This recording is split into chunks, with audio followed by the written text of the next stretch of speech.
Yeah, right.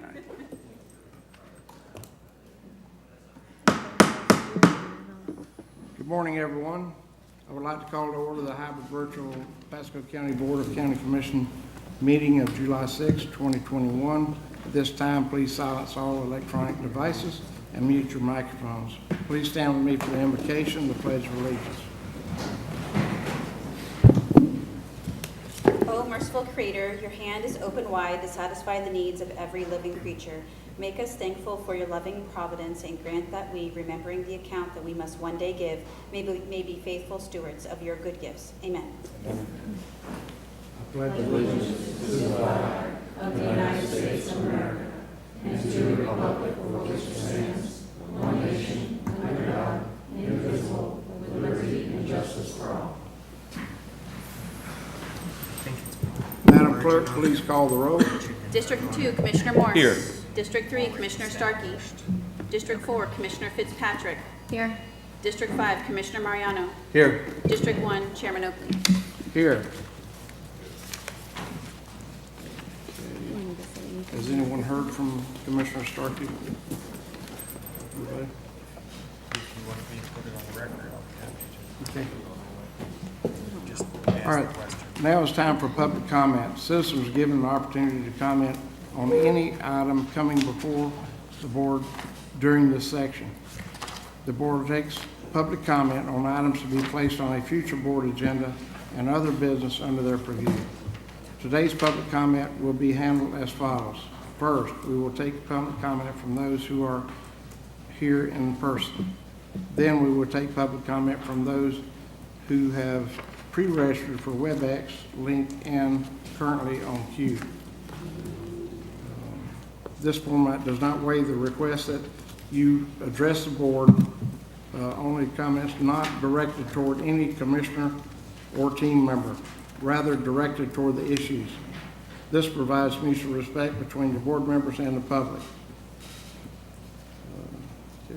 For WebEx and in-person participants, after stating your name and address for the clerk, the timer will start and countdown. After 2 beeps, after 2 minutes, 1 beep will sound, letting you know that the 1 minute remains. After the time is up, 2 beeps will sound, letting you know that your 3 minutes are up and you should close your comments. WebEx participants will be disconnected when their time is up. The following people have signed up to speak in person, so we take those first. Mr. Chair, the first person I have signed up, and I don't know if I'm going to be able to pronounce your last name because I can't read it very well, but it's Robert, is it Everst? First. Thank you, first. Thank you, sir. If you could state your name and address for the record, and then you may proceed. I live out of the county, but I'm here representing IFF Local 4420. My name is Robert First, F-U-E-R-S-T. You may proceed. I'm speaking today on behalf of the citizens of Pasco County and the members of IFF Local 4420. And we want to voice our support for the MSTU rate increase to 0.34 mils as recommended by Chief Casson to properly fund the fire department and the county's public safety mission and our vision for its future. In October, I will have completed 23 years of service in Pasco Fire Rescue Department. In that time span, I have witnessed and assisted in the daily struggles of our citizens and firefighters alike. I have served Pasco Fire Rescue at every level available in the rank and file of the department, and I am extremely proud of where this department has come from and excited to see the prospect of where it is headed. We are truly on a pathway to being a premier fire department in the state of Florida, as has been envisioned by this board, our administration, and your constituents. During the time I've been in this fire department, we have always provided a level of service above and beyond what we could reasonably be expected with the resources given, and that is a testament to the dedication of the men and women that make up Pasco Fire Rescue. I would like to thank the board members for their previous support regarding improving our funding to bring the fire department to the service level that we are at today. However, our work is not done, and neither is yours. Through your past actions, we have been able to improve the capabilities of Pasco Fire Rescue for the citizens of the county and the men and women who put their lives on the line every single day in service to the community.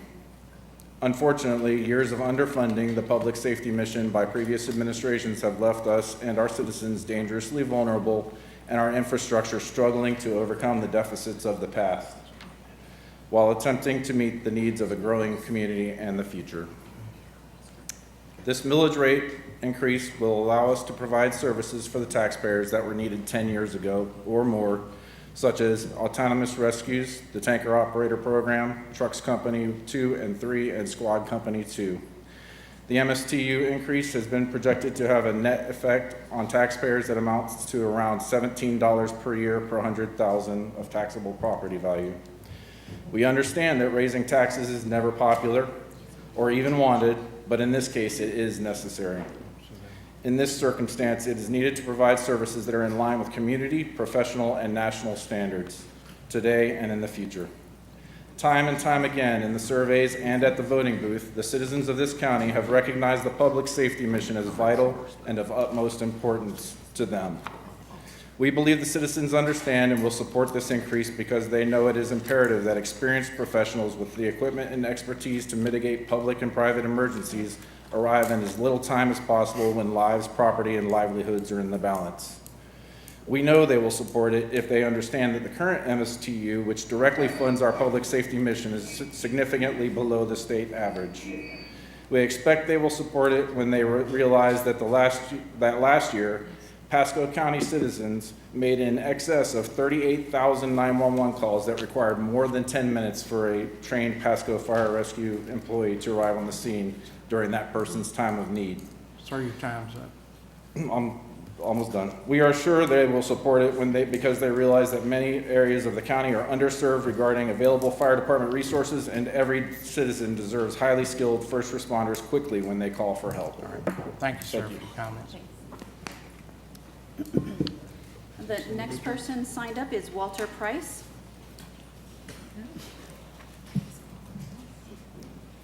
Guess they're gonna let us know when the time's up, because it's over in Newport Richie, but it's not here. The lights aren't working. It's not working up here, so just let us know when his time's up. Name and address for Walter Price, 1697 Fox Grave, Lutz, Florida. It's good to see some familiar faces. About 10 years ago, we spent a lot of time together. I'm going to bring a different perspective than a lot of these distinguished firefighters that have been here for many years. I'm more of a new firefighter. I've only been there for 6 years. I can tell you that in the 6 years I've been there, I've seen the morale continuously pick up. Positivity has picked up, but we're still not at that premier fire department that the citizens deserve as well as the county commission wants. We still have the surrounding counties who have the majority of the things that we're still trying to get so that we can become that county that everybody that's a firefighter wants to come to and work and support the citizens. I also have a different perspective. As most of you know, I'm a real estate appraiser. I've been doing that for 17 years. The growth in this county is tremendous. I've done more appraisals in the last 2 years than I can remember in the last 17 of doing it. As many of you do know, after the residential boom comes the commercial boom. A lot of the commercial properties that we're getting are bigger box stores. We have the Amazon just down the street from my house. There's a lot of things. A couple little fire trucks isn't going to support that. We do need more specialized trucks to be able to battle the fires or any kind of a hazardous material. The 0.34 increase, I get it. It's a tax increase. It's not popular with anyone. But I can tell you I'm just as good at not wanting taxes as anyone else. However, being in public safety for 6 years, I understand the need for a little bit extra to be able to get the things we need. The biggest thing that I can tell you is it's very frustrating when we have a certain call that comes out. Let's say it's a cardiac arrest. The most frustrating thing is it takes a couple minutes for us to get the call, we get dispatch, we get the truck, we go, we got to fight traffic, we get there, 6, 7, 8, 9, 10 minutes starts going by. Your chances of survival are even significantly dropped right after that. Some of you live in districts that take well over 15, 20 minutes to get a fire truck, a rescue, anything there. So this millage rate is not a tax increase. It's a beneficial thing for public safety. So we ask that you take that into consideration, not raising taxes, but public safety, making us the premier county that we need to be, having the equipment, staff, and everything available resource that we could possibly have to benefit everyone as a whole in this county, not just a few. I appreciate your time and appreciate everything you guys do, and just know that we need this for safety. That's really what this comes down to. Not raising taxes, not benefits of money, raises, all that stuff. It's public safety. Thank you. Okay, thank you. Thank you. The next individual signed up is Jesus Martinez.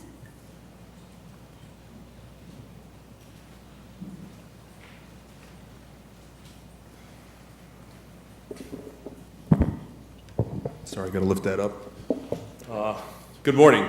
I'm Jesus Martinez, Second Vice President of Local 4420, Pasco County Professional Firefighters. I come to you today to stand in support of the plan our chief has set before us. The increase to the fire MSTU is needed to help us match the industry and residential growth in our county. The men and women that I represent serve the county to their fullest potential and strive to be premier. The goal was set for them by our county administrator, our fire chief, and this board. We look to you today to pave the pathway to premier. Give us the ability to take the public safety to the next level that our residents deserve. Pasco County has made strides in the past several years, but we stalled on a hill and are in danger of going backward. The increase will help propel us forward and into the future. Our citizens deserve a fire department that can respond to their emergency in a timely manner. The number of responses greater than 10 minutes has been on the rise from as long as I can remember. This is unacceptable for a premier department. With the increase proposed, Pasco County will still have one of the lowest fire MSTUs in the state of Florida. We fight every year to keep up with the industry standard, and I know we are better than just standard. I'm not only representing the Pasco County professional firefighters, I'm a resident here in Pasco County. I have a beautiful wife and a 3-year-old son. It currently takes an ambulance anywhere from 12 to 15 minutes to get to my house. I love my job, I love my brothers and sisters. Above all, I love my family, and I ask you to help us make Pasco County a safer place to work, play, and live. Thank you. Thank you. The next person signed up is Dixon Phillips.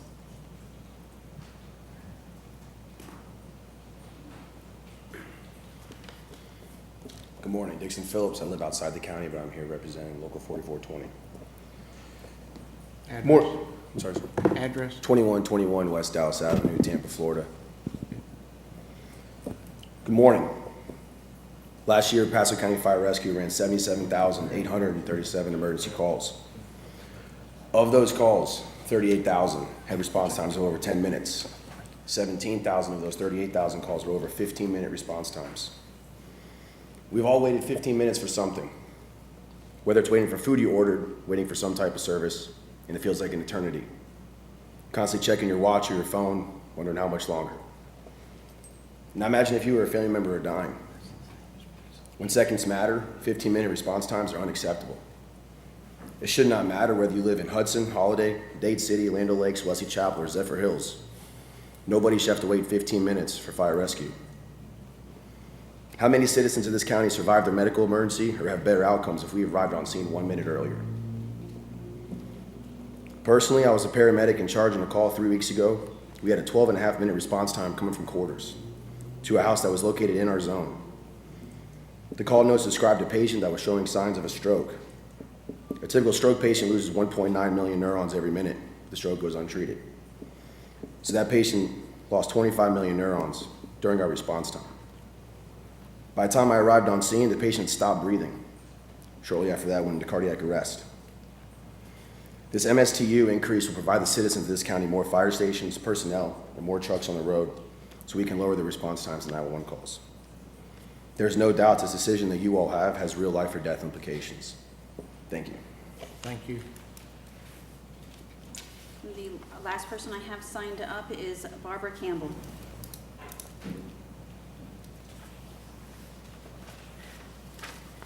Good morning. My name is Barbara Campbell. I'm at 32839 Knollwood Lane, and I'm nervous as sin right now because I've never had That's a okay. Deep breath. Yeah. We are too. I promise I'll stay over here. No. Okay. Okay. Recently, we've had a lot of rain, just daily rain, every day. And what we've noticed, because where we live on Knollwood Lane is right across from the new Kirkland Ranch Academy of Innovation. That construction is adjacent to Kiefer Road. Kiefer Road has been changed. And what we've noticed, I've lived in that house for 25 years. I have a neighbor who's lived in her house for 30 years. We've never had flooding, never had flooding. The other day, we were within just a couple inches of people having water going in their houses. We know that it's from Kiefer Road. We know it's changed. And we know that the water that's come in is not just clear rainwater, which would be normal. This is all full of clay and silt. So we know where it's coming from. We've looked at Kiefer Road from that side, trying to find out where it's coming from, you know, like what's happening. And there are trenches dug from water running. It's bad. We're asking for you, Commissioner Oakley, to please bring some people out or just meet with us, talk with us about what we can do before somebody's house gets flooded. It's just not right. Okay? Thank you. Thank you. I think she sent us an email. I forwarded it to Mike Corbell. Yeah. Yep, please. Mike's coming forward, or he's going. He'll help you with that. So, okay? That was the last person signed up. Okay, last person signed up. Does anybody in the room wish to speak that did not sign up?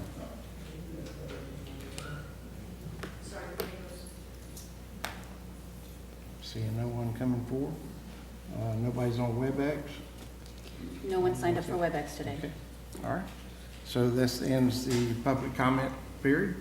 And now we'll go to a EOC update. Mr. Yes, sir.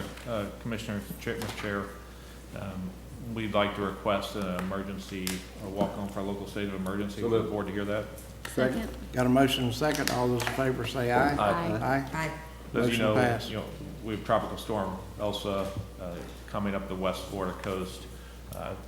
We have Laura Wilcoxon, the Interim Director of Emergency Management, online to give you a brief update on that, and then I'll request that you approve the local state of emergency for us to deal with the storm as it comes. Go ahead, Laura. Hi, this is Laura Wilcoxon. I'm the Interim Director for Pasco County Emergency Management. I have a quick PowerPoint briefing for you. The current forecast that we're looking at for Tropical Storm Elsa is that we will see sustained tropical storm force winds around 65 miles per hour.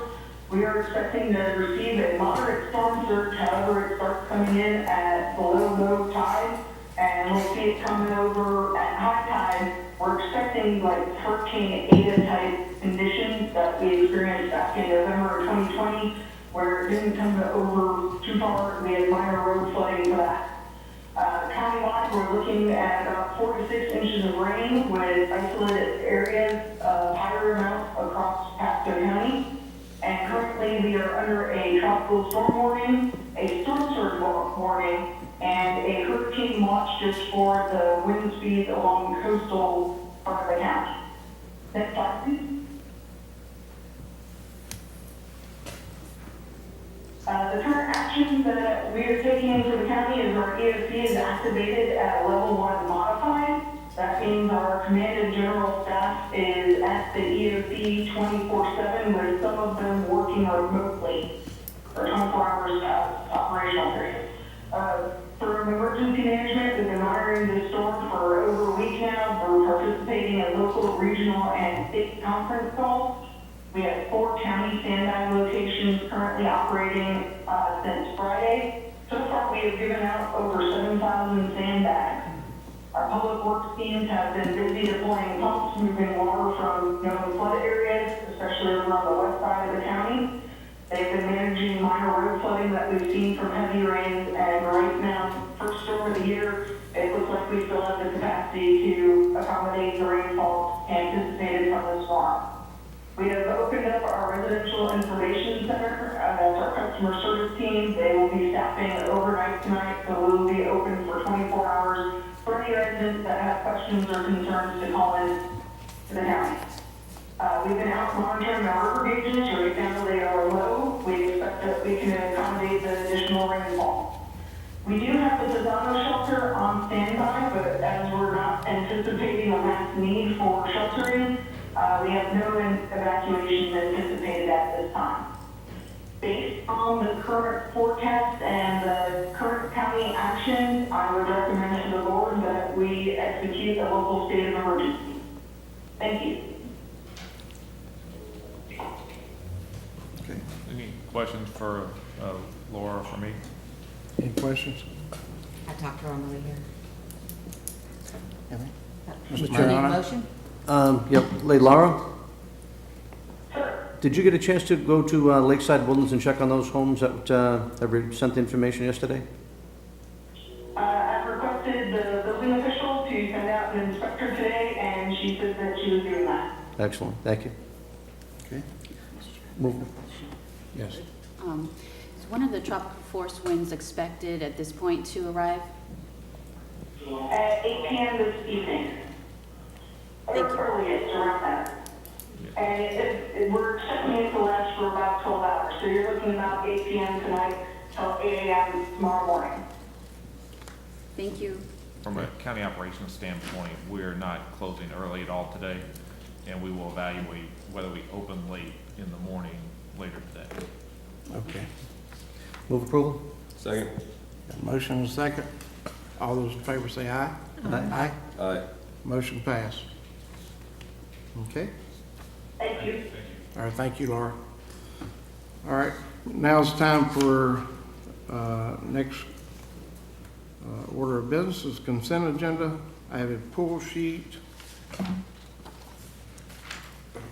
with C16, pull and discuss, C17, pull and discuss, C49, pull and discuss, C60, pull and revise. What's your pleasure on the other items? Move approval of remaining of the consent agenda? Second. Got a motion and a second. All those in favor say aye. Aye. Motion passed. First item, C16. Thank you, Mr. Chairman. C16 is a great project. It's actually District 5, not District 4 is listed. It's up in Hudson on US 19. I just want to kind of highlight it. It's a reimbursement of the 10 grand for the tree mitigation fund.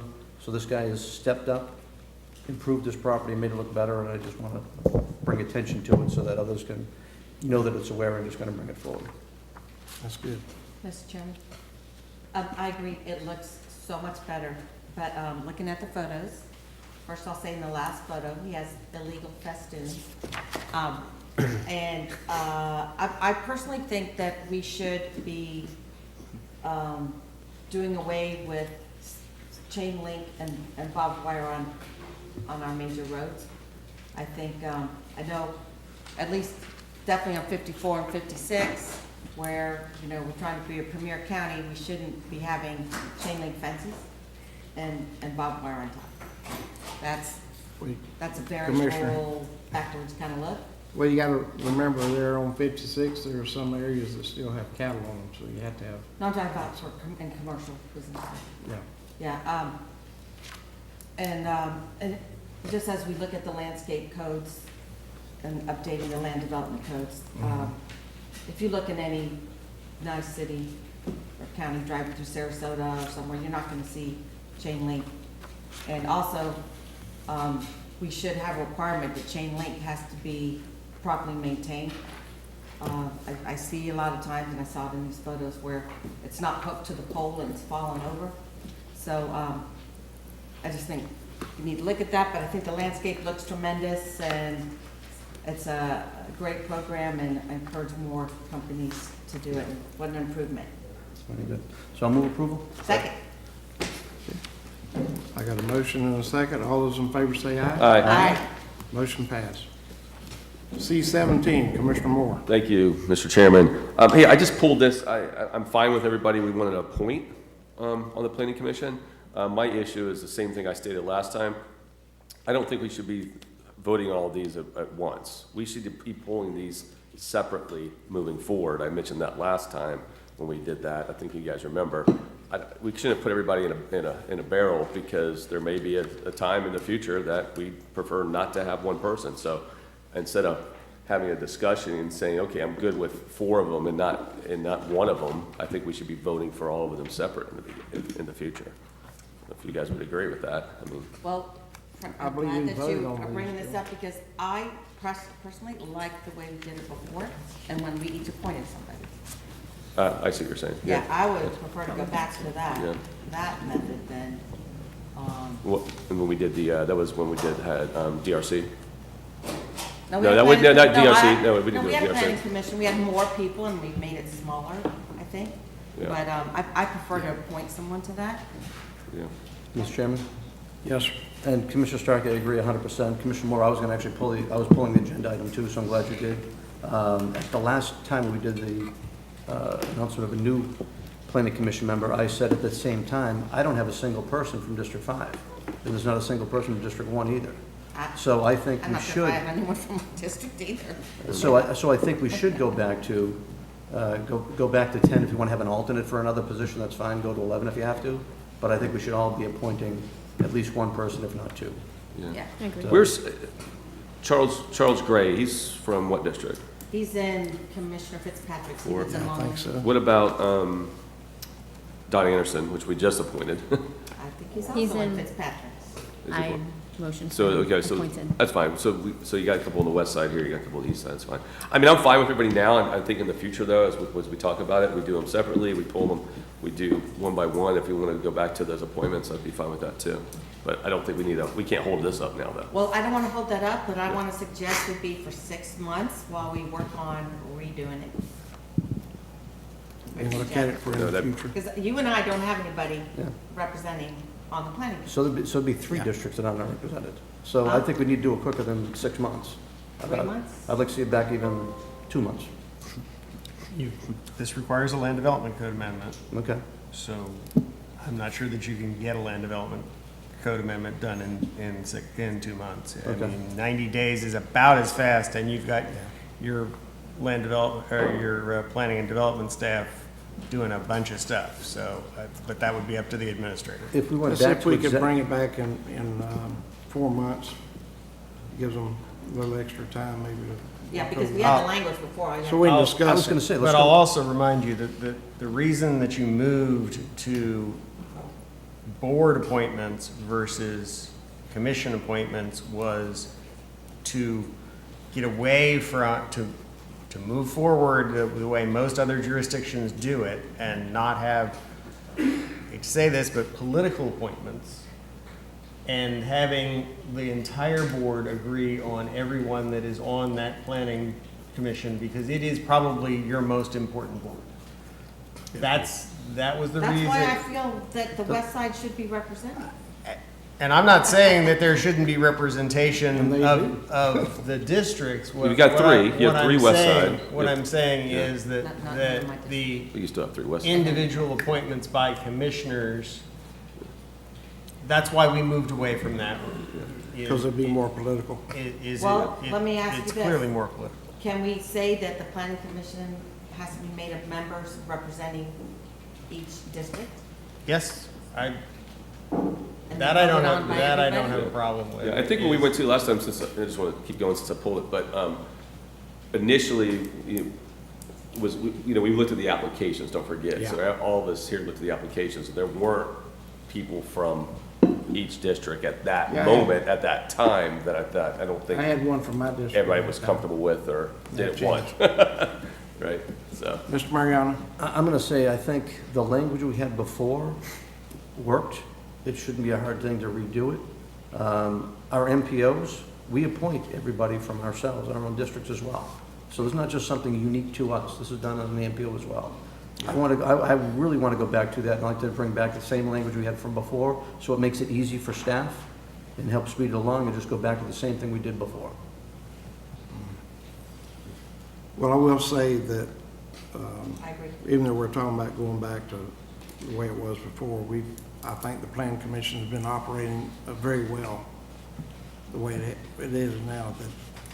I'm just saying, I want a representative though, and in District 1 should be represented as well, Oh, as yeah. well as 3. I understand. So you get 2 districts representing all 5 commissioners, and Yeah. they elect us to serve and represent, and we have the authority for these different committees to appoint people, and I Right. think we should fulfill that and not be afraid to it. I It's not understand that, political, but it's just, I don't have any feeling of not being represented on that planning commission board. It's 'cause you are They're all our citizens, I mean, really. So we all, they all represent all of us.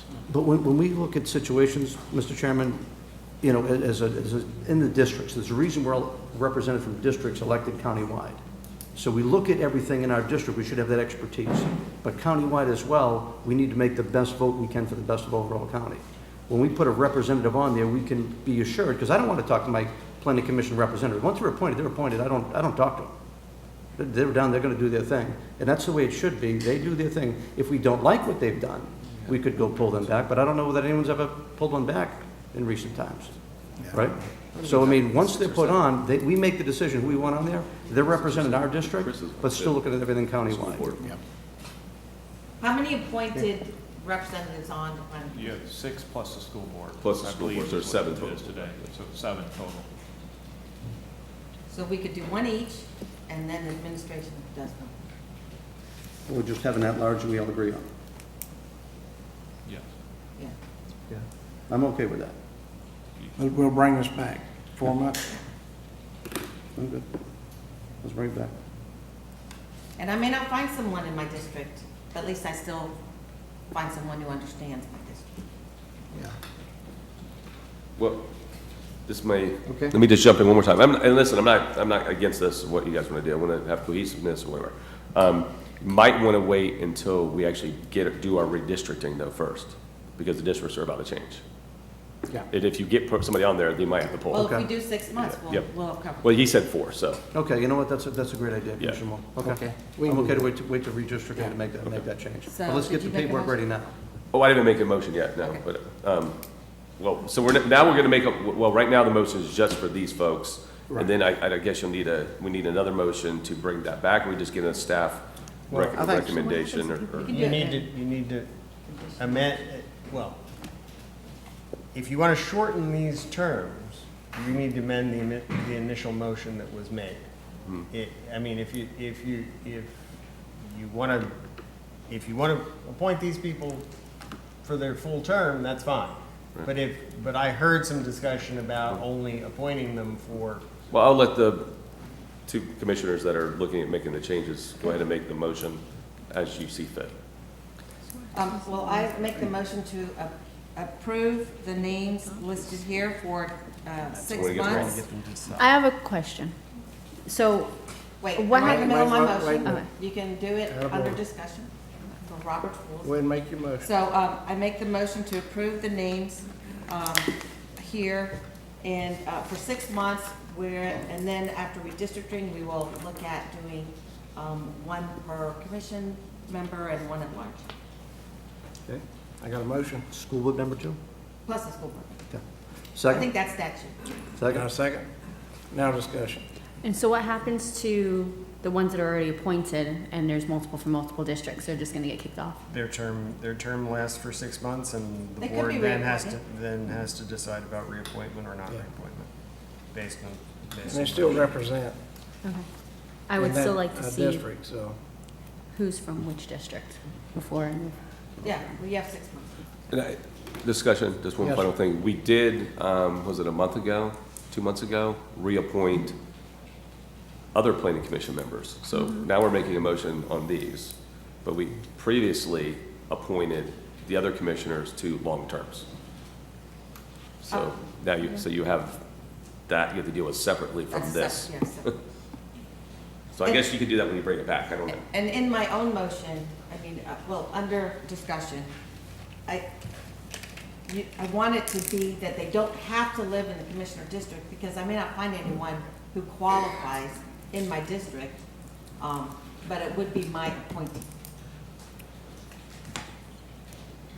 You're looking at me like, give me the eagle eye. No, I'm not, no, I'm, First one in the that's, district, and then you if go that's on. direction to Yes, administration, that's fine. I don't want you to expect the county attorney to be drafting this. This is a land development Yeah. code amendment. so looking out there, looking at you, just because there may not be anyone who's qualified or wants to. Okay. You can call the question. They spend a lot of time Wait, we have to on vote. that job. Call the question, Mr. Chairman. Okay. All those in favor, I got a motion and a second. All those in favor say aye. Aye. Aye. All opposed, like sign? No? Motion passed unanimously. Little did you know. Okay, move on to C49, Commissioner Mariano. Thank you, Mr. Chairman. This is another, I think, a good thing that we're taking care of an issue that was lingering for a long time as far as the flooding goes. I know we're working with Swift Mud in our plan, and several times I've asked about, we're waiting for boring tests to be done to find out what could be done with the soils out and around. And Mike, if you want to talk where we stand with that situation, I know we're still working it, but I'd love to hear it from the front of the board. Certainly, yeah. Mike Carvalho, Assistant County Administrator, Public Infrastructure. With regards to the Maggie Valley project, yes, soil sampling is complete. There is some arsenic in some of the soils, a lot of the soils actually. But when we get into construction, what we'll typically do is we will legally dispose of the contaminated soils. Additional soil that comes out that's needed to balance the site. We're working with parks on a few things there, so that would be the next priority, followed by possibly doing an additive alternate or a bid item to where we could pay the contract or have the contractor pay us to handle the soil, sell it, do something like that to help offset the costs to those citizens when we come back. So those are the things that we typically look for in a lot of jobs, but particularly so in this matter. Yeah, okay. And Mike, thank you very much for talking. I would have talked with him earlier on this, but as this would come up in the holiday, whatever, I would talk to you ahead of time, but thank you very much, and I'll move approval. Second. You got a motion and a second. All those in favor say aye.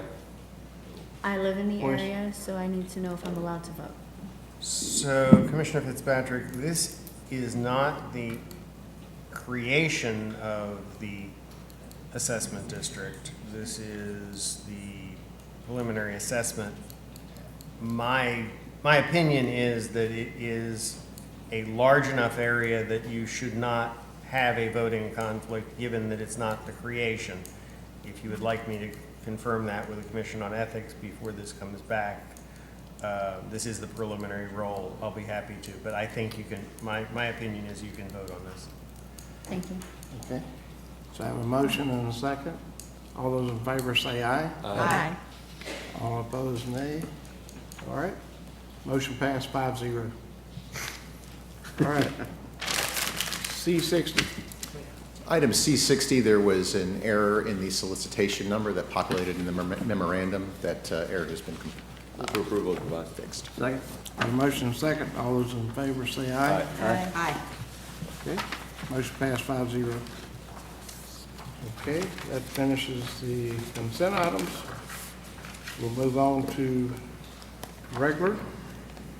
And the first one's R69. Good morning. Morning, Bob Corey, Pasco County Budget Director. If we could have the slides, please. Good morning. The objective of this item is to set the tentative millage rates for the truth and millage mailings that will go out to all county taxpayers in August. Next slide, please. But before we get to setting the tentative millage rates, we did receive the final taxable assessed values from the property appraiser on July 1st, and I would like to go through those numbers and give you the impact of what has happened between preliminary and final. So as you can see, comparing 2021 to 2022, the final taxable assessed values increased by about $3.4 billion to over $35 billion overall. Next, please. You can see the new construction was really a big factor that played into this increase in taxable assessed values.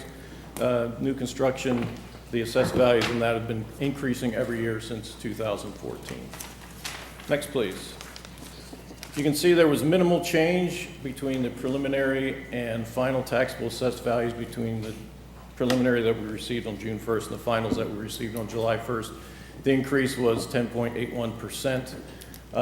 There's very little change here. The main difference is that in the preliminary taxable assessed values, we do not receive the breakouts for the CRAs and the TIFs. Instead, we internally estimate what those will be. And so in July, we got the actual values for the CRAs and the TIFs, and you can see they changed a little bit, resulting in about $1 million in additional revenues for the board in the general fund. Next, please. So we are currently recommending no change in the operating millage rate and the fire MSTU millage. As you are aware, under the Save Our Homes provisions of the Florida Constitution, the value of homesteaded properties cannot increase by more than 3% or the rate of inflation, whichever is less. The current rate of inflation we're using for homesteaded properties is 1.4%. So for a typical single-family home valued at $150,000, that's homesteaded. If we subtract the standard exemptions of $50,000 to have a $100,000 taxable value, the property taxes for that typical single-family home would increase by $10.65, not because there was a change in the millage rate, which there is no change in the property tax. They increased simply because their home had a higher value in '22 than it did the year before. And for non-homesteaded properties, the value of non-homesteaded properties cannot increase by more than 10%. So if we take that same $150,000 home, the property taxes for that home would increase by just over $114 per year. Next, please. If we look at the fire MSTU between June and July, it increased from 11.92% increase to 11.93%, which yielded an additional $6,000 in the fire fund to $6.18 million. Next, please. Now, if we look at the TIFs, we can see, again, in June 1st, we didn't receive those from the property appraiser, so we estimated those. Overall, the TIFs is $28.7 million, with the bulk of that going to the countywide TIF, which is currently being used for transportation-related projects. Next, please. Here we have the community redevelopment areas. The county contributes, or will contribute next year, $3.5 million to the city CRAs in an effort to assist the cities in eliminating slum and blight in their CRA areas. Next, please. The recommended action, first we'd ask you to approve the tentative millage rates that you see here before you and set the first public hearing for September 13th, 5:15 p.m. in Dade City. You'll notice the main difference between last year and this year is the 3 voter-approved debt millages that we just closed one this morning and that we have since closed since last year. And so that's the main difference between the millage rates from last year and this year. And with that, I'd be happy to answer any questions that you may have. Anybody have any questions? Well, are you going to speak? Yes, ma'am. Just to respond to some of the public comments this morning, obviously, 3 months ago, we were working through some things in the fire MSTU to add additional things to the budget. And at that point, we weren't sure what the property appraiser's assessed values were going to be. 10% increase, which is what the board could do on a 4-1 vote. If you need unanimous to do anything more than that, roughly is about $4 million. And as you notice, the MSTU increase was actually $12 million, 12%, which would result in over $6 million increase in the MSTU itself. Can you speak closer into your mic? Is it on? So, and just as a reminder, the board over the last few years, you've opened a new fire station. That was the newest fire station in over a decade. And so the first new district in the county in over a decade, Station 38. You have another brand new one under construction with the bond that went to the voters. You're actually building 4 new fire stations, 2 of which will open in the upcoming fiscal year, 9 and 3. So effectively, you're adding 2 new engines and 2 new rescues to those 2 fire stations. We're also recommending you add another rescue at Station 30. And so with the new budget, with the recommendation that we are making, you are still adding 3 new rescues to your system. You're adding 2 new engines. You are adding a significant amount of capability in your fire program. Not necessarily everything, you know, obviously that the fire department wants, the fire chief wants, but I think at this point, you're in a sustainable business model today, especially with the 12% increase in ad valorem values, which resulted in the over $6 million for the additional MSTU. So I think some of the concerns you heard today were actually on the rescue side. That's actually a general fund funded item, you know, and we're working through the revenue from the ambulance billing to work with that, but you are adding 3 new rescues as part of that, which should help our utilization rate and our response times. So those 3 are in the budget and will be coming online next year.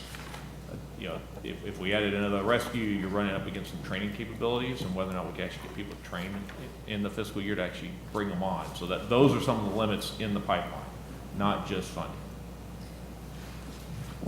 Okay. When I met with the firefighters, they had a list of things they were looking for, and when I met with you, it looked like we were going to be able to get some of those things on that list. Yes, ma'am. And some of those are on the BPI list that will be approved as part of the MSTU budget.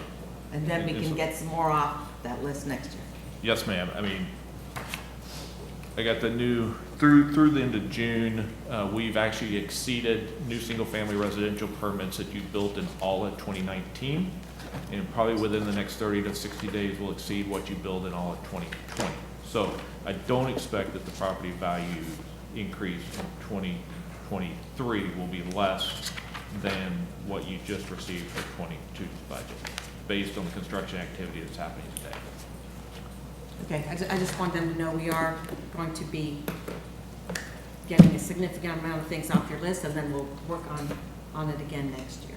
And you know, I was gonna wait for good news items, but one of the good news, you know, things that the fire rescue's been working on is CASA accreditation. We got news late last week that they passed and were approved, and now our CASA accredited unit on the rescue side. So that was on my good news list. I'll go ahead and give it to you now since we're talking about it. So there are a lot of good things happening. We are a department that is making significant strides forward.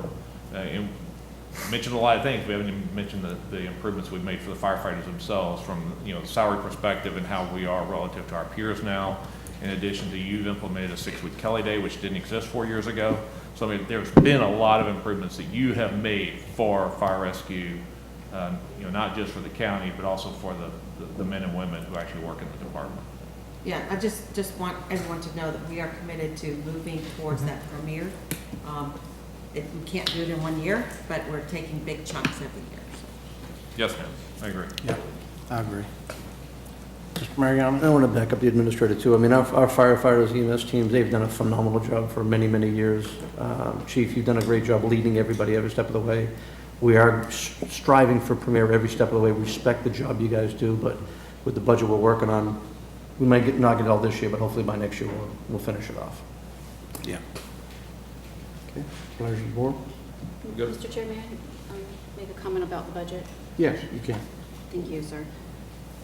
First, I wanted to thank the commission for directing the county attorney to meet with myself and also the county administration and my legal counsel to discuss the legal support for my budget request. And I also wanted to thank County Administrator Biles for meeting with me last week on Wednesday to go over what is going to be put into the budget for my office. It wasn't presented in the slides. However, my understanding with meeting with the county administrator that for my IT budget request that county administration acknowledges that the commission has a legal obligation to fund it and that they are funding it at 40% of the request. I just wanted to state that funding it at 40% of the request is inadequate to meet the needs of my office and the requirements of the law. And then I am requesting full funding in fiscal year 22. And at the June 8th Board of County Commission meeting. Mr. Chairman, and I'm sorry, and I respect you to no end, but we cannot have these conversations when this is the board actually debating the budget. if we're gonna allow all constitutionals to debate their budget requests, we have to bring all of them in here and have that. That's not policy. We have to stick with the policy we've had all the years of a commission. So if we're gonna open that up, we have to open it up to every constitutional office to come here during our debate and have input. We can't get away from how we've done things in the past, and we have to move forward. If we're gonna move forward with that, we have to set that policy prior to the meeting and invite them all to have that discussion at the podium and debate the budget. But this is commissioners' debate at this time on the trim. You have 2 public hearings scheduled in September for the budget. Right. And This is not the place for us to have that debate without allowing the other constitutionals the same opportunity. This is an item that's coming before the board on a public matter. But this is commissioner debate now. So any constitutional would be able to come and speak to this matter, even if they were to come on public comment, similar to the fire rescue here today. Correct. But not during when we're having our debate. We're discussing the voting on the trim notice now. All right, so I'll wait to make my comments during miscellaneous business. Thank you. Okay. Pleasure of the board. Move approval. Second. Okay, that's what I was looking for. Thank you. All right, I got a motion and a second. All those in favor say aye. Aye. Aye. Motion passed 5-0. Thank you, Bob. Thank you. Move on to R70.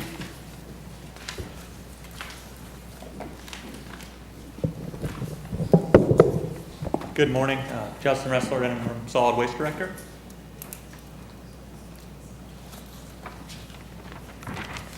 R70 is a resolution establishing the preliminary annual disposal assessment, tipping fees, and other waste fees and charges for the Solid Waste System Fund. Next slide, please. So this is year 3 of the multi-year assessment increase that we presented back in 2018, and this is really designed to offset the revenue loss from our expiring power purchase agreement and to support the rapid growth that we're seeing here in Pasco County. So in addition to all the growth that we've seen, we've also seen waste tonnages with existing Pasco County residents increase during COVID. So what we're proposing, again, is a $7 assessment increase, a $6.39 tipping fee increase. Next slide, please. And as you can see, when you look at our disposal and collection ceiling, we're comparable with other counties who have waste to energy facilities and other counties in the area. One thing that I do want to point out is that because we're not on a franchise system, we're not obligated to go out for bid for collection, and a lot of the neighboring counties have actually seen significant jumps in their franchise fees due to the labor shortages in COVID. So having the open market system really benefited the citizens of the county this year because of that. Next slide, please. With that, I would recommend the board make a motion to approve the resolution, authorize the county administrator to sign the preliminary roll, and advertise the public meeting on September 13th at the Dade City Courthouse. Well, I'll make that motion, but I want to have a little discussion under a second. Heard the motion? I got it. Second. And a second? So under Now discussion, you know that I have always been in favor of moving to a franchise. And I think you all need to talk to our waste haulers, because I met some of them at the FACT conference, and very unhappy bunch of people. And we need to be sure that we have people who are willing to work in Pasco County to pick up our garbage. So just saying, reach out and listen to what they have to say. We're gonna have a big problem. Any other discussion? Okay, I have a motion and a second. All those in favor say aye. Aye. Aye. Motion passed 5-0. All right, R71.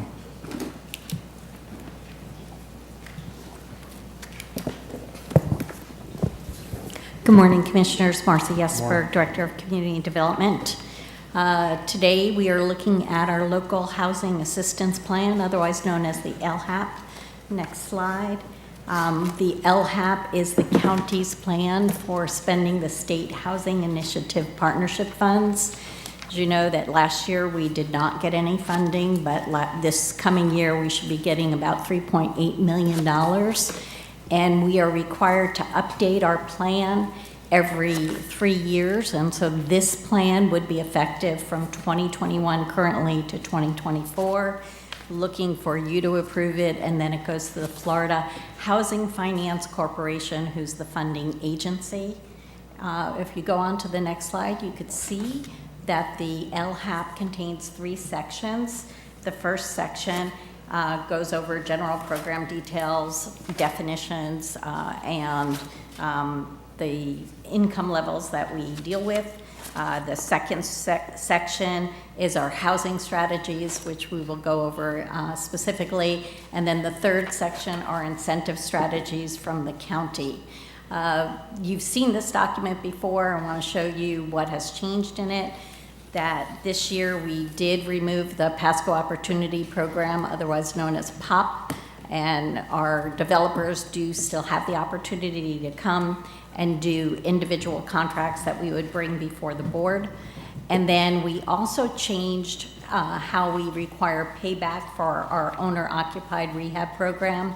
Instead of them paying it back in a mortgage and a monthly payment, now they pay back when the property is sold, when it's refinanced, when they've lost homestead exemption, or they've passed away. So let's go over in the next slide the home ownership strategies. So it's basically divided up into home ownership and rental strategies. We have to spend 65% of our funding on home ownership. So we do down payment assistance, helping people, low and moderate income people, to become homeowners. We do that right in-house with our own staff. Same thing with owner-occupied rehab. Once somebody gets into a home, a low and moderate income person, we want to make sure they could stay housed.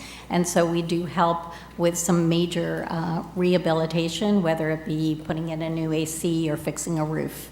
Then we do these other strategies, demolition, reconstruction, disaster repair, foreclosure prevention, and new construction, home buyers assistance program with our partner agencies. And in-house, we also do tax payment and assessments when somebody becomes 2 years or more behind in their tax payments. Again, we want to keep them housed, so we will pay their taxes. So those are our home ownership strategies. Marcy?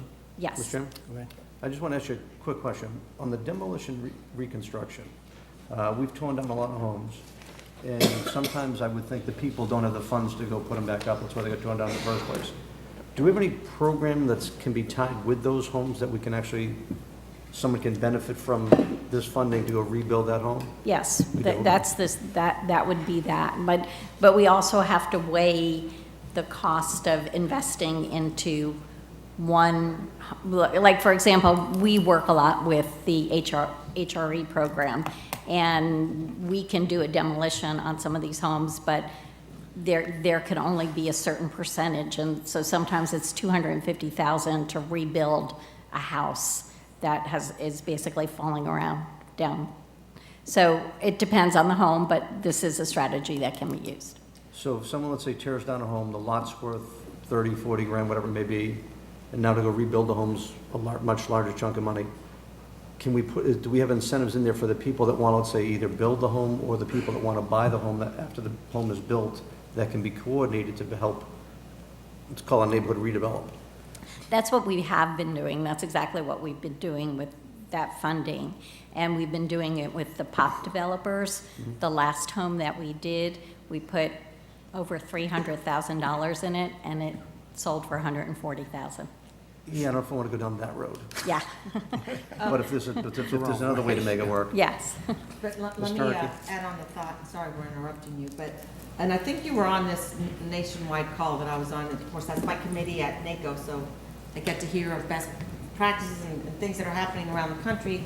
I think this was in Pittsburgh or Philadelphia, where the community had had a foundation that would add to that kind of program, so that you could build a good house in a neighborhood, elevate the neighborhood a little bit, and still have it be affordable for the person who's buying it.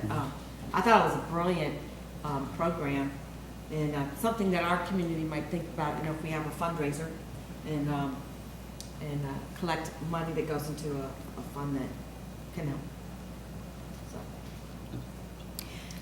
So we also have strategies on rental property, which is the next slide. And we do rental assistance with eviction prevention. I will tell you that some of these programs are a little bit on hold with the SHIP money while we have the funding from our HEART program. The funding source is with the coronavirus relief funds. Rental rehabilitation, disaster mitigation, land acquisition with new construction rental, security and or utility deposits with rapid rehousing, and that's specifically for people that are either homeless or preventing homelessness, and then we also work with special needs. So those are the strategies that are included in the LHAP. The next two slides discuss the incentive strategies, and that is your next item on the agenda. So I'd go straight to the final slide for the recommendation to approve the local housing assistance plan and to direct the chairman to sign the necessary documents. Be happy to answer any questions. Questions? Well, I sit on the committee that worked on this, and a lot of great ideas came into this. I just wanted to bring up another idea that I heard from Melissa McKinley at the FACT conference. So the counties were getting money to buy places to put people through COVID, because of COVID, and many counties were buying up old hotels and remodeling them, and then they get to keep them after this is over for supportive housing, is that the right word? But like our county, there aren't very many old motels. And so what Palm Beach County did in their rural areas, because they didn't want to move the people who were having issues in the interior to the cities, they wanted to keep them in their neighborhoods. They bought old commercial buildings and rehabbed them into townhomes or apartment buildings. They remodeled old commercial buildings. I thought that was a brilliant idea and a way to use some of our vacant property that's out there, and I think we should look at it. So with that, I move approval. Second? Got a motion and a second.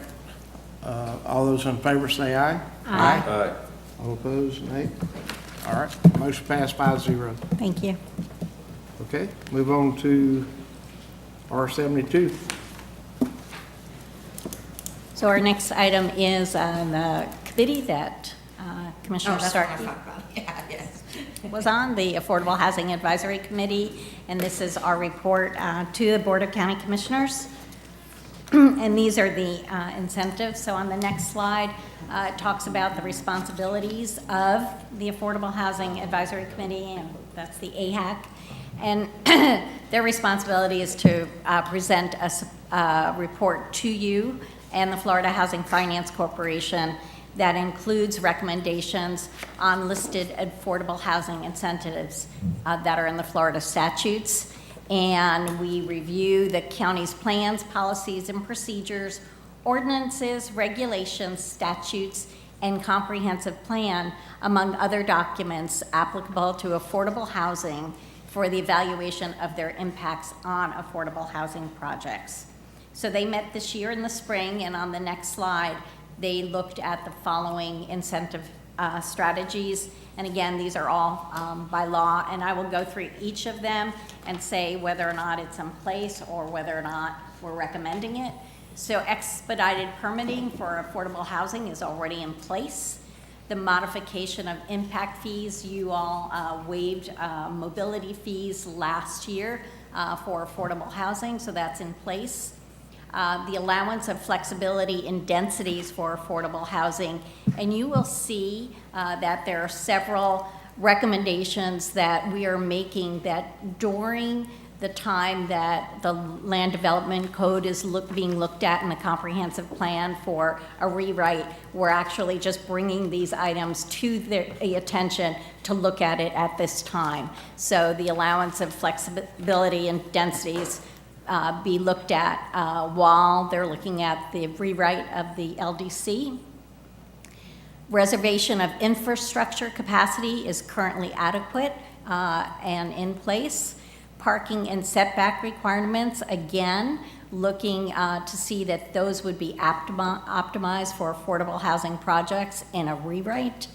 The affordable accessory residential dwelling units, otherwise known as ADUs, again, support the modification of the land development code to incentivize affordable ADUs in residential areas.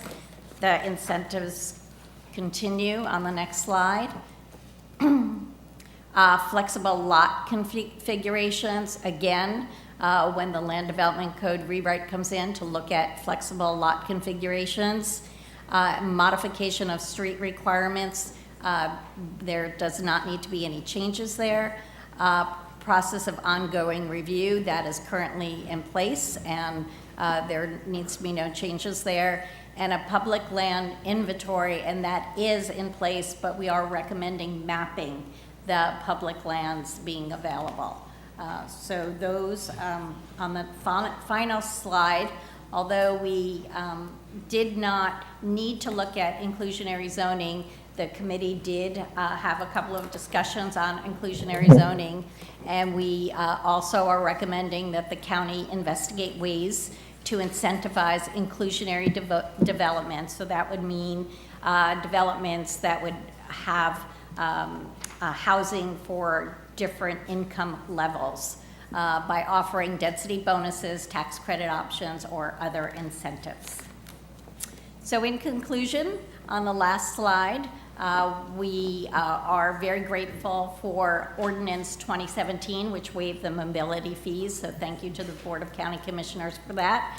And we also are mentioning that in past years, affordable housing requirements have started in MPUDs, but then they've been removed.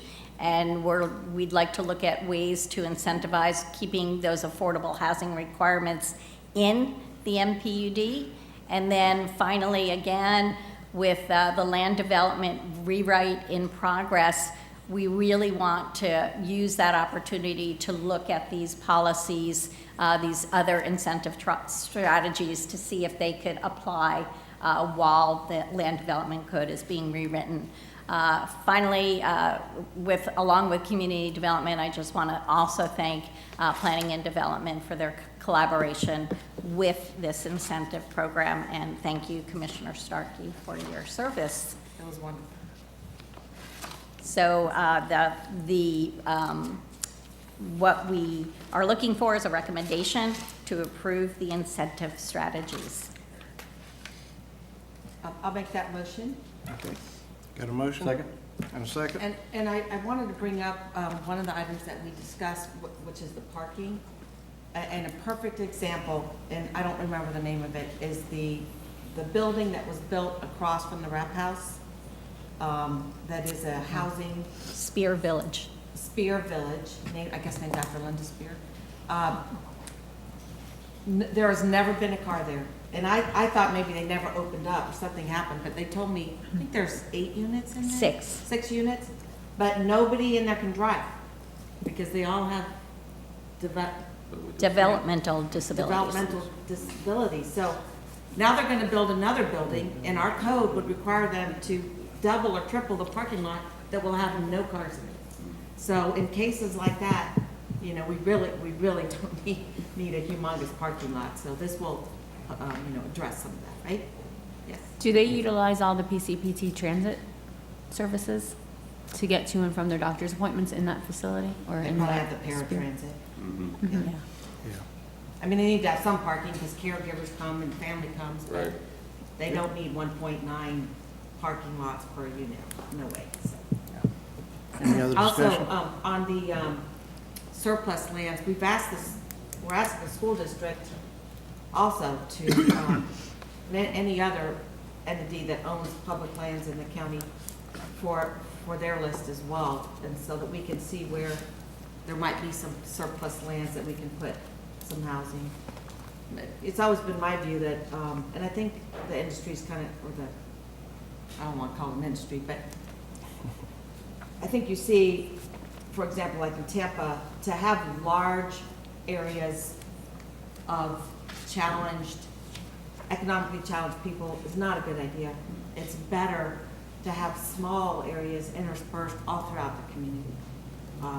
And it used to be, when you had a DRI, 10% had to be at a lower price point than the rest of the community. And then when they got rid of DRIs, they got rid of that. And so then, now no one's building, no one builds those kind of communities. And sometimes it's maybe just a smaller place, which doesn't, you know, people retire, they don't have the salaries anymore, but they want to live in the same community.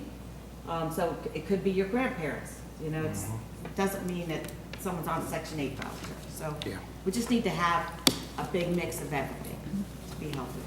Okay. So. Any other discussion? Are there still 77 vouchers for children that age out of foster care, and are they being utilized, which would provide their rental assistance until they're 26 years old? I am not familiar with the exact amount.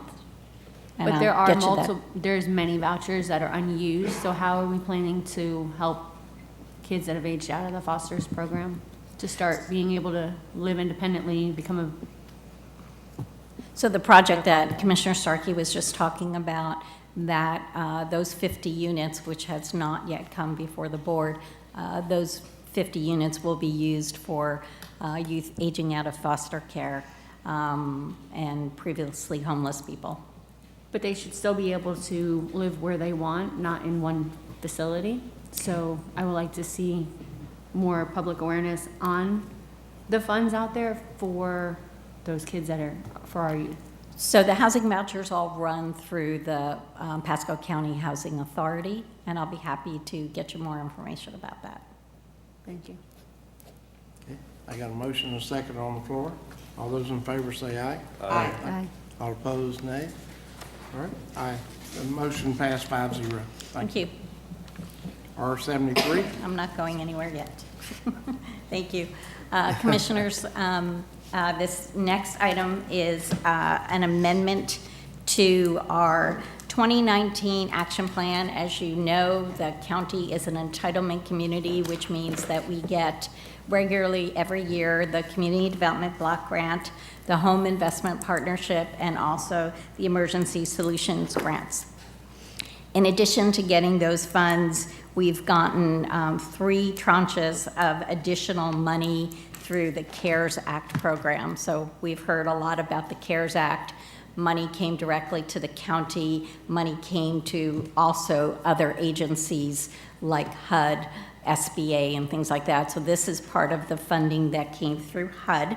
This was the 3rd tranche of Community Development Block Grant funds for the coronavirus initiative. So it's CDBG CV funds. We got just under $2 million. It's $1.9 million. So if you go to the next slide, you can see that this amendment is for the 2019-2020 action plan, and we could fund the following activities: public services, development, economic development, and also use some of the funding, 20% of the funding, for administration. And while these are very typical to the Community Development Block Grant, when they are CV funds, they have to prepare, prevent, and respond to COVID-19. So the next slide will go over the projects with you. And these projects were, we did a request for proposals. We have a committee that reviews and ranks them, and then we bring them to you for your approval. The first one is for providing the renovation for the new AmSkills building so that they could expand their workforce training and apprenticeship programs. So that's just under $600,000. And also $40,000 for the Good Samaritan Health Clinic to install a hot water heater, touchless sinks, paper towel, and soap dispensers. On the next slide, we have the public services. So usually we could only spend a certain amount of our funds for public services, and that was waived for CV funds. So we were able to help many more of our nonprofit agencies. $91,000 going to MetMin, $347,000 going to St. Vincent de Paul for emergency non-congregate shelter for individuals and families, $400,000 going to the Coalition for the Homeless. And this is for two things. One is to run the family shelter, which should be opened up sometime this summer, and the rest is for hotel motel vouchers. CARES, $56,000 for CARES, for supportive services to disabled, focus on covering the gap between prioritized service delivery system for individuals lacking information and services related to the preparation, prevention, and response to COVID-19. And then the last amount, $172,000 to West Care for short-term pre-vocational training and services that support treatment, recovery, and relapse and preparation for individuals whose employment was adversely affected by COVID-19. Oh, Mr. Chairman?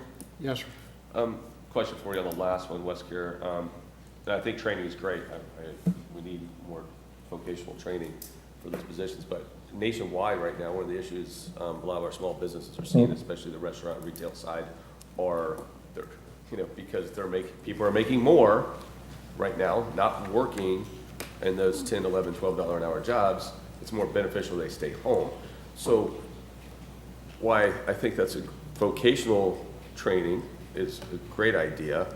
At the same time, in some manner, in some way, we need to be able to encourage folks to go back to work. I mean, every one of us knows small businesses that are struggling to find those employees now. It's not because of where we're located or where you live, because this is across the board, nationwide.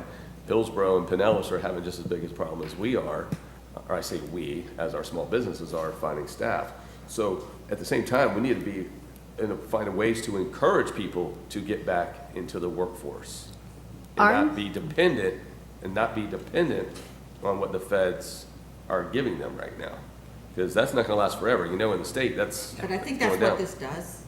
Well, And I know people who need this kind of help because, I'm not against it. I'm just saying we got to find ways to encourage as well. well, I think that's what this does. This helps them become more stable so they can go apply for a job. Ms. Fitzpatrick. I thought they were canceling in September and phasing out unemployment for people that have been on it for that long. The limit, that's the state, was different than the feds. I don't know exactly what the feds are doing right now. I can't keep up day to day anymore. Well, I saw in the paper Maryland tried to end theirs, and the courts in Maryland said you can't end your federal subsidy. So I'm gonna guess that Thought it would was affect being us, but that's beyond what we can control. Yeah. But I think this, I don't know if you wanna go into more depth of what West Care does. So they specifically, so West Care is also our drug court provider, so they specifically work with people that are experiencing substance abuse issues. So that's why there's, there are a number of programs that we have that are working with certain populations of people to help them get back into the workforce because of those barriers. Yeah. There are lots of unintended consequences, Commissioner Moore, to the, to unemployment, to doing the rental assistance that we're doing. All of those things impact exactly what you're talking about. Yeah, and I'm all for vocational training. It's great. You're teaching somebody an actual trade and something they can use, and not just a temporary position that won't last. This is something that could obviously be long-term for people, and definitely very supportive of people that are going through recovery and need that assistance to get out of the workforce.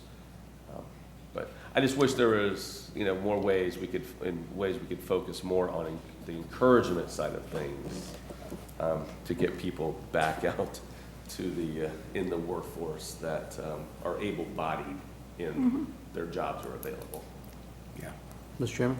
Yes, sir. And I'll agree, I think we should try to find those incentives. I think AM Skills is a phenomenal success story, though. And if those people can get those higher paying jobs as well, they can be more motivated to go. Not just like going to McDonald's or wherever people are putting out bonuses careers. to get people to work. This is gonna elevate them all the way up, so, I mean, the more money you can put into that, the more people want to take that training. I think it's a phenomenal way to go. So, I will say, the hotel motel voucher thing, one of the things I look at is the city of Newport Richey has actually taken down several different substandard hotels. It's taken away a lot of the blight. Well, that blight's moving elsewhere. When I look at, like on US 19, we've got that, I think it's the Belmont Inn that's tucked away. There's not a single person that's from out of town living in that place. Now, hotels are designed to bring in positive people, spending money, et cetera. So by using up a hotel space, frankly, it actually hurts that value. Now, frankly, the new hotels that get built in the past like 10 years, the Holiday Inn Express, the Hampton Inn, the Homewood Suites, they came because there was a demand for single entry hotels, something higher line, higher level. So I don't think it's really taken away that, but somehow we can look to get away from that program, especially on 19, like you say. That's In what I'm other saying, areas, we be can fine. remodel, we can use the money to remodel old buildings in appropriate areas and build some kind of, our own kind of housing, our own motels or apartments, whatever it is. I think we should. You know, there's another hotel getting ready to go down, and that's the Magnuson. And so we're gonna lose more rooms. But I prefer people to be in a motel than to be in the woods, personally. Yeah. And I'd love for there to be more houses we could put them in. And so, we have a great program. There's an app that if you see a house, you can take a picture of it and send it, I think it does- Rentinpasco at Yeah. gmail.com. Say it again? Rentinpasco@gmail.com. Yeah, I think that's kind of the program Kelly Miller's working for you guys, right? So, yeah, they need more houses, so every once in a while, I come across one in a neighborhood, I think the owner might let it happen, because you have to have a willing, landlord, so. But I, move approval? Oh, Second. so can we? Oh, there's more? Well, I just I'm want not sure if to, I she's just finished. want to tell you what you're moving to approve on the next slide. Sorry. You're approving the amendment on how to spend the CV money, the projects that are been recommended. Also, you're delegating full authority to execute project-specific agreements to the county administrator and delegating authority to approve environmental reviews to me. Move approval. And I'll second, just make a comment. Marcia, you're doing a great job. It's a tough position that you're in, a tough situation. Every step of the way, and Commissioner Stark, I'm glad you stepped up to be on the affordable housing. I think with your NACO position as well as that, you can implement direct Lots of ideas new quickly. words for me. All right, we got a motion and a second. All those in favor say aye. Aye. Aye. Motion passed 5-0. Thank you for By your the way, time. someone called HUD. They keep asking me if it was me. Yeah, I heard. It is you. I called HUD? Well, When did I call? you didn't call HUD, but you spoke to the congressman's office about affordable housing. Oh, okay. So then they called HUD. So we'll get it together. All right. Yeah, Thank I you. called The too. mystery solved. I know, I got It's asked if me. it was me. I said, it wasn't me. Okay, that ends regular items. We'll move on to old business. Mr. Moore? Thank you, Mr. Chairman. All right, I hope everybody had a safe and happy Independence Day. And thanks to our county staff and the team, obviously working around the clock, preparing for hopefully what's not a severe situation, but being diligent and keeping our public aware and engaged of what's going on. I think some of you have probably heard this. You may have gotten a call from Secretary Gwynn, District 7 Secretary Gwynn, because we spoke, and I kind of encouraged them to maybe let everybody know. But unfortunately, before the public sees this on a daily basis, disappointing news, but we're going to look at the positive behind it. The diverging diamond, FDOT has decided to, what's the word I'm looking for again? They defaulted. Thank you. Jeez, I can't think today. So FDOT defaulted DAB contractors for the Diverging Diamond project. Fortunately, you know, I was with the company, I got pretty involved in that, swore up and down that they would get this done. They would meet the milestones, the timelines. They were moving along nicely in the beginning, and unfortunately, they slowed down again. So FDOT has defaulted them. What happens now is that the surety bond company is in charge of finding that replacement for them. It may take a couple months for them to find that replacement, but the good thing is it does not have to go through the whole process and go out to bid again. So they're able to go find that replacement on their own. So we will see a work stoppage. We already have seen a work stoppage on that, at that location. And so hopefully the company will, the surety company will be able to find that replacement very soon, hopefully sooner than later. So it doesn't look like it's going to be done for the holiday season. Well, we got to be hopeful that nothing happens with the other projects they got going, because they've got several in our county. You're right, and let's hope that they are able to continue on with their, and move forward, and maybe faster now with the project they have with 54. How many county projects do they have right now? Do we know that they're working on for us? Mike, do you know? What they're doing. Mr. Chairman, while he comes up, Go ahead. example, State Road 52. Last month, I could see a bunch of cars that were out there, some stuff Not going so on. many today. Driving over this morning, tons of cars, but I don't see any bodies. I don't see any work. I don't see a crane being moved. So I don't know what they're doing, but Mike? might tell us about it. Yeah. Well, as far as 52 and 54 go, those are state projects, Correct. of course, and, you know, we don't know what the effect of those are. Our staff is trying to reach out to DOT to see if there's, you know, make sure that these are mutually exclusive events. As far as work with the county, DAB has finished up a couple of signalization type projects for us. Nothing major, so they're done. But yeah. I mean, So currently not on any other projects in the county? not we that need to I'm keep aware close of eye on? offhand, anything major and active, correct? And we know they were forbidden to bid on any more in District 7, I believe. Although someone told me they just won a low bid. Yeah, they did. Yeah. They So did. how could that happen if? They got some in airport at in Brooksville at the That's a airport. Oh, okay, that's a that's city- not That's a District Hernandez. 7. City project. Yeah, that's not. I just want you to know, I also talked to Secretary Gwynn, and I asked him about State Road 52, and he said it is a little bit behind schedule, and they're getting ready to send them some letters, so. Yeah, it's I- unfortunate. Yeah. It really is, you know, because, you know, who pays the price is our citizens that pay their taxes and expect these projects to be done in a timely manner. So hopefully the surety company gets a good company out there that will finish this up for us, because it's such a great project that's gonna have huge benefits. And I, like I said, I think the overpass is gonna be open in front of 56. Well, no. It is, isn't it? No, originally, the Originally it was Virgin was supposed supposed to to be done in October. I know, the Yeah, originally- overpass interchange will open before 56. That's 3 Well, months from now, No, wait. No, this What do year. you say? overpass will open before they're done with 56. Yes. Oh, they're gonna have that done in 2 months. You mean 56 divergent is not diamond? gonna be done in 2 we're- months. You're not talking about 56, we're talking I'm about the talking about the divergent. divergent diamond. The diverging diamond's Okay, gonna- the 75, 56. Yeah, two, Yeah. it's That's diverging. what I'm saying. The divergent diamond will, the overpass The new interchange? open before the divergent diamond. No, we're way different time frame.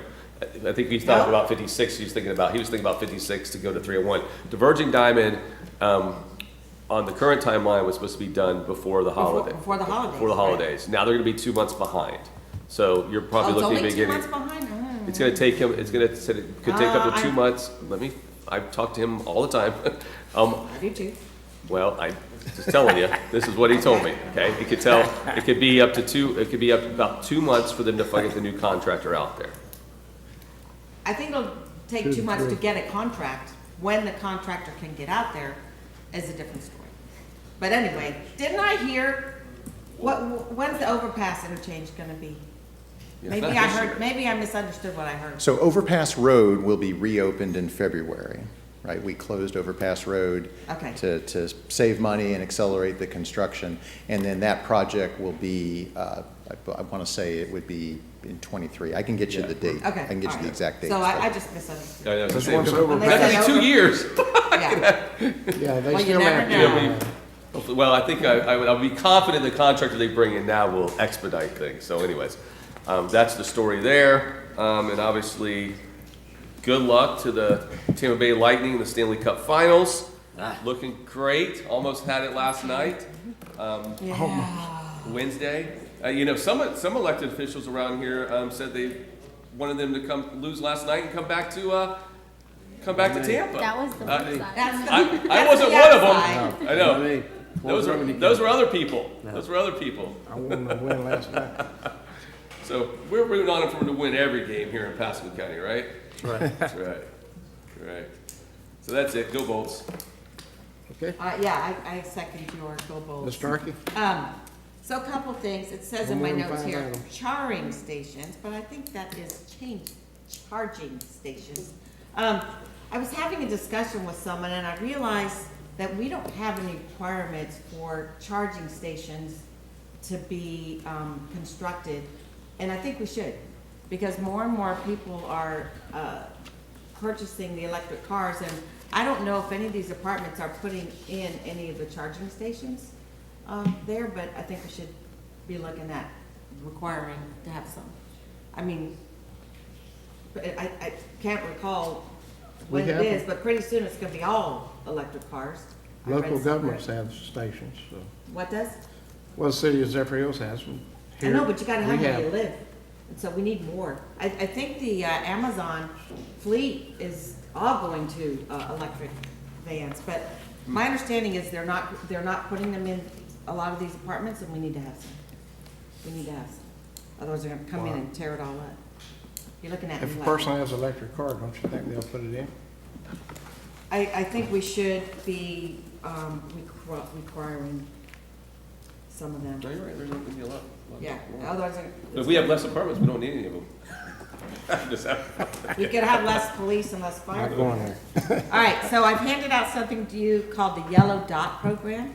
This was sent to me by a constituent, and it said the program first began in 2014 after the Florida Senate passed Senate Bill SA 262, blah, blah, blah. It authorized all counties in Florida to elect to implement a Yellow Dot Program. I'm sorry our firefighters left. The Office of Public Safety Director, FDOT, is the responsible agency for action taken at state level.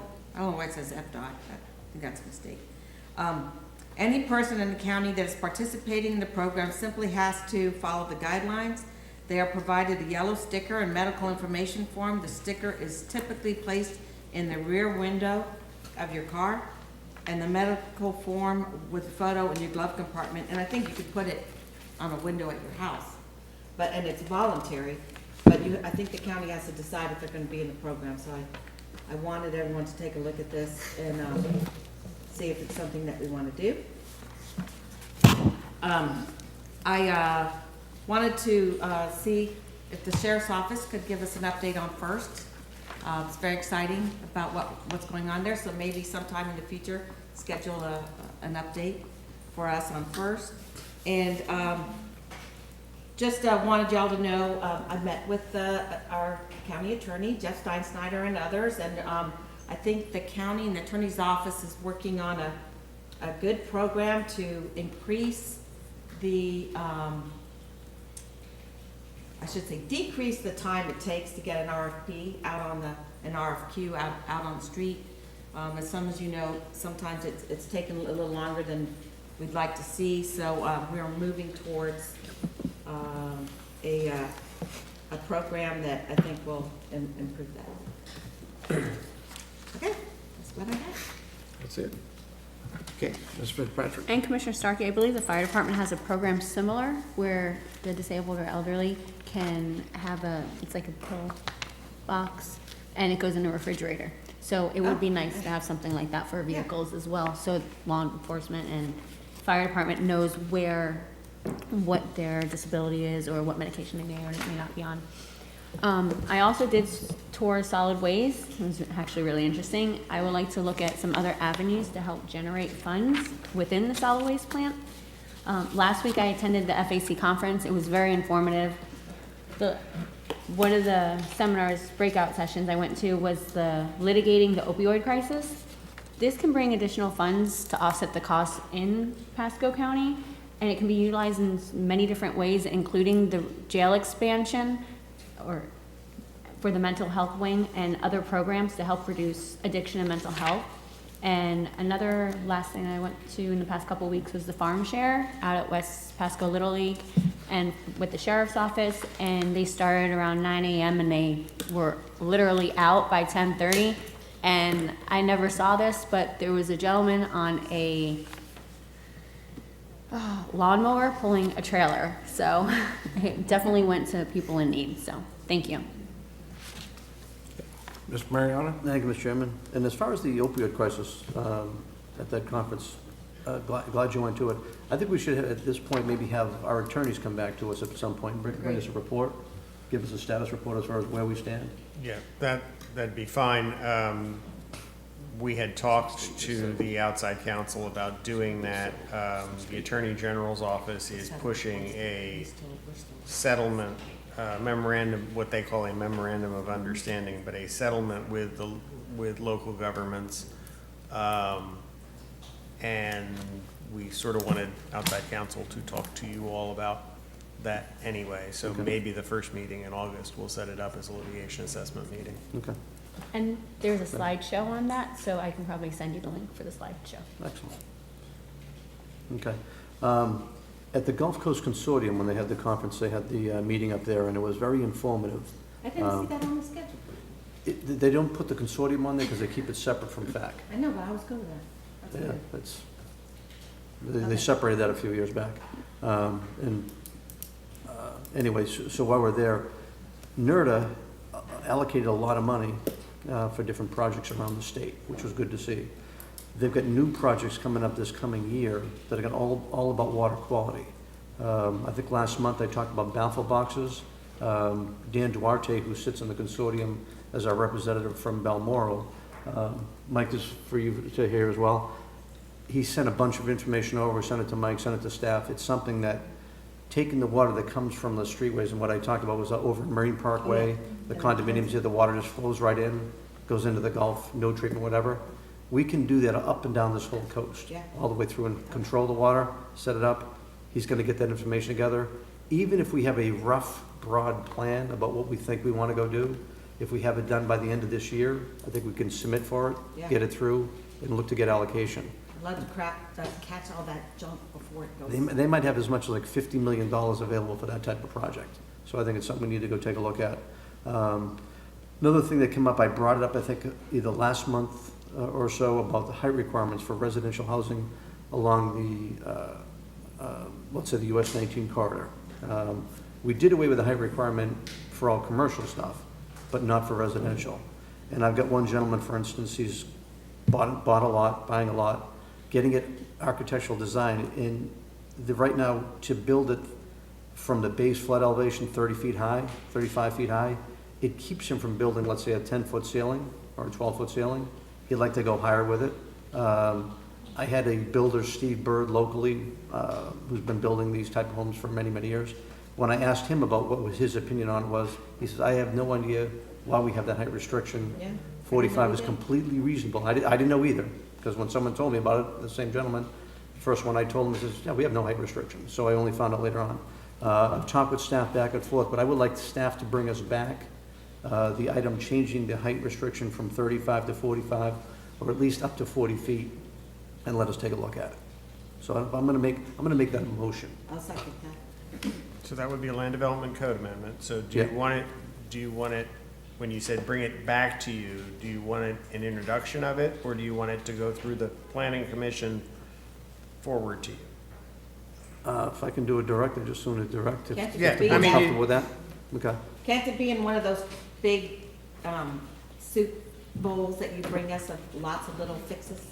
It's not really Litchfield, Okay. which is, All I right, think, so- what all you're right, talking Yeah, about. it's wrong. So I'll Someone clarify the motion. I'll make it, just will go to the height of above base flood elevation 245 feet. Yeah, second. So you second? Yeah. Okay. Have a motion second. All those in favor say aye. Aye. All opposed? Right. Motion passed. That's all I have, sir. Okay. All right, Mr. Biles? Thank you, Mr. Chair. I gave you one of the good news items earlier on the CASC accreditation for fire rescue. That's a pretty big deal. Kind of puts us in the top tier, if you will, nationally on the rescue side. So you'll start seeing those stickers show up on the vehicles out there. I do need to ask the board's permission, or to grant me the authority to intervene in the TICO rate case if deemed necessary, and to allow the county attorney and or me to spend up to $25,000, or the county attorney to spend up to $25,000 in outside counsel to support that effort. The rate case is going to the PUC later in July, or actually early August, so we need to file before then. So I would like the board to give me the authority to intervene in the TICO rate case. So moved. Okay, got a motion? Second. A second. All those in favor say aye. Aye. Motion passed 5-0. And that's all I have, sir. That's all you got? Mr. Steinstein?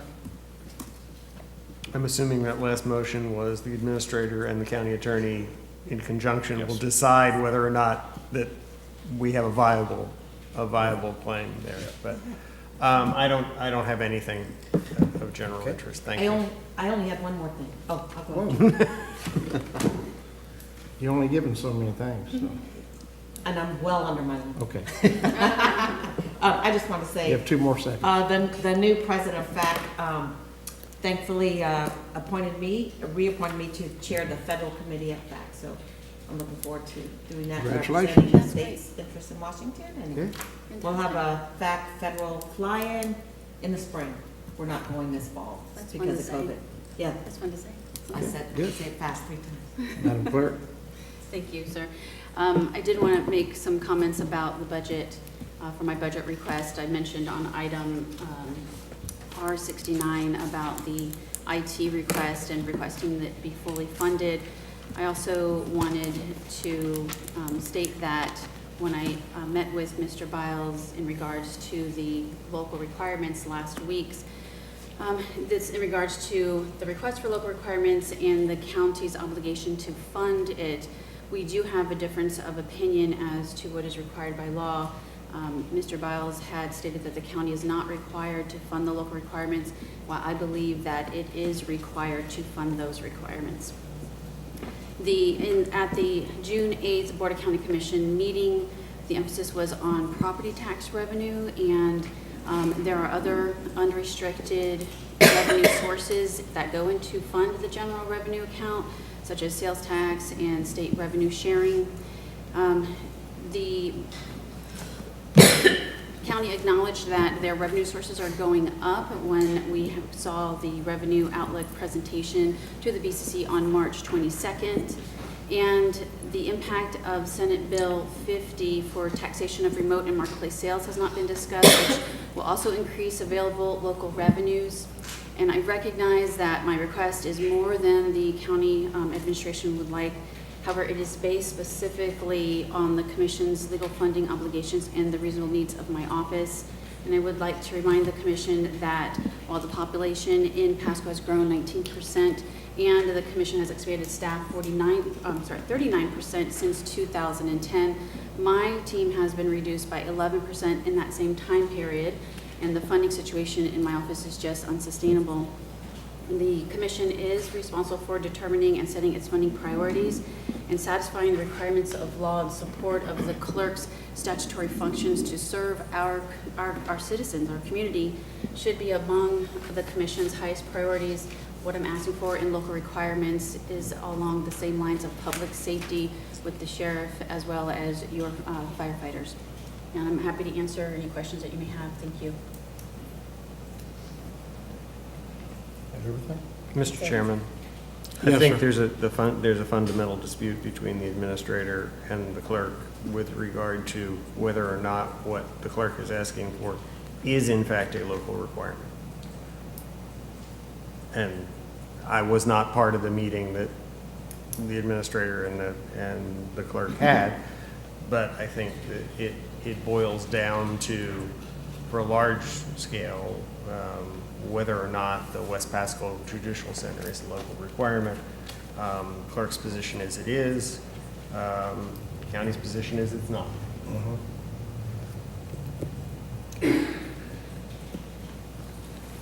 All right.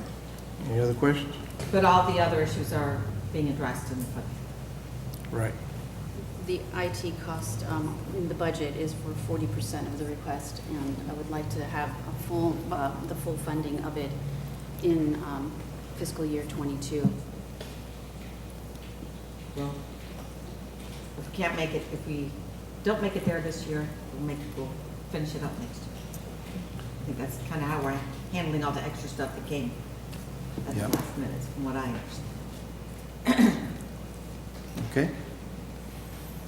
I only have one thing. On our, Mr. Biles, if you would have whoever sends out the message for the EOC meetings, briefings, that our assistants are included in that, so that helps us Yes, sir. sign on and get that message, get there in time. So there was a little confusion yesterday because some of them were not. There were some so. technical issues they were working through yesterday afternoon. They Yeah. sent the invite several times and people weren't receiving an invite, so they had to work through some technical issues. I think I got it 4 times yesterday. So. Yeah, you may have gotten more than one invite eventually. Right, yeah. But yes, sir, they're working on that. Yeah, just Yeah, make sure that, I think it makes our offices work better. The list has both you and your assistants, and Yeah. so. I don't, We'll mine didn't, validate that. I don't and- think mine was informed till after I'd already had it a couple of And times. the intent is to have one this afternoon at 3 o'clock that assumes that we're done with the public hearing agenda prior to. Right. So Can we I- will delay that if we need to. Can I explain Yes, mine a ma'am. little bit? And normally I'm not like this kind of person, but you were on that call. I kind of, asked a question because we were all the way down to the city of San Antonio before they called on a commissioner, and I don't think that was appropriate. That's being fixed. Okay, thank you. Yes, sir. And just to touch on, as you're saying it, as far as communication, the email on my phone doesn't show up like a text message would. I just figured it was a new. Now, I didn't see the email, and it was like running around through the day, Right. but later on, I got a text message from Ralph Lair saying, hey, did you know this meeting was coming up? I go, no. Then I looked to check the email, saw it was there, et cetera. So Right. one way or another, we're gonna make sure that, because my assistants let me know either, so maybe, I don't know if they knew either, so, yeah, we could just step that up a little, that'd be great. I think that'd help all of us. Okay. And I think Commissioner Starkey's comments are right on the money, too. Yeah, I think I wasn't the only one who noticed that. All right. That's just me. Anything else? Adjourn until 1:30 for public hearings. Sure.